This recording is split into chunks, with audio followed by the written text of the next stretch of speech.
morning, parents. I'm happy to be back here to address parents of children in the age group of 8 to 12 years. They are no more kids and they are not yet in their teens, and they start moving forward physically, emotionally, intellectually, growing, and there are a lot of changes that are happening.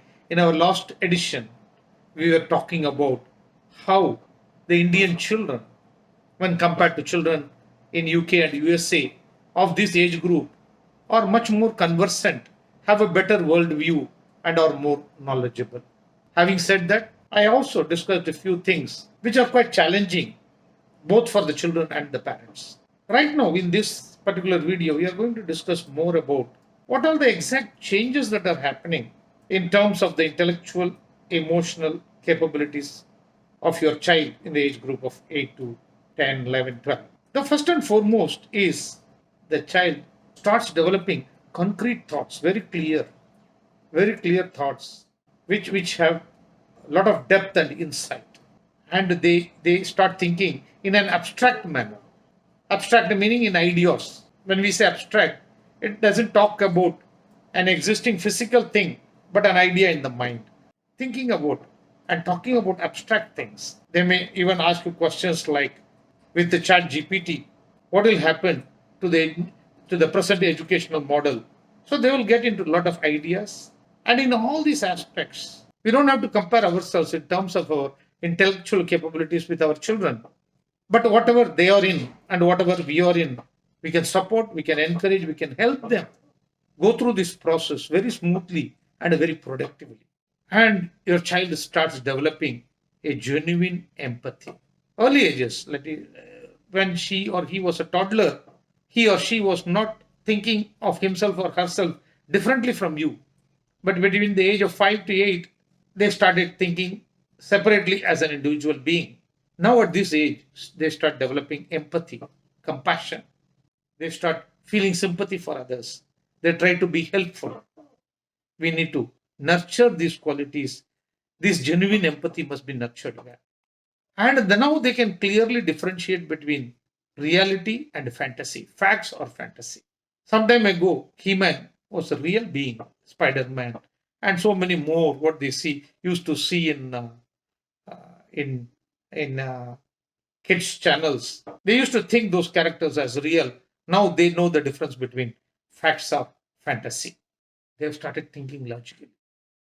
Sometimes they go to the extent of telling the mother or father, Papa, don't get too emotional about it. Let us talk logic. Let us reason it out. When there is some discussion, they tend to talk about logics and reasoning. And their verbal skills start improving. So far their vocabulary was very limited. Now open to the world view, their vocabulary increases. And it is our responsibility to ensure that they start using ethical language. When their verbal skills improve, the responsibility of the parents is to enhance or imbibe ethical communication, solve problems. Now they are no more kids. They are ready to solve your problems. They come forward to solve your problems. Encourage them to solve your problems. Give them challenges, give them problems. Let them solve it and feel elated that they are moving forward from a kid to a child. This kind of encouragement at this age will decide what they will turn out to be when they are in their adolescence. How they will be influenced either by the family or by the external forces will be decided by, and what kind of forces they will be influenced by will be decided at this age between 8 to 12. When you encourage them, you support them, nurture them by giving them more challenges, more problems to solve, and inviting them to participate in all matters of discussion. Worldview. They have a better worldview now. They know what is happening in France or Syria or United States of America or Canada or UK or in the entire Europe or in Australia. They have a better worldview. And as I said earlier, Indian children in the age group of 8 to 12 have a much better worldview than their counterparts in the UK. And with this, parents, we end this discussion on nurturing children of 8 to 12 years. Thank you for listening to me.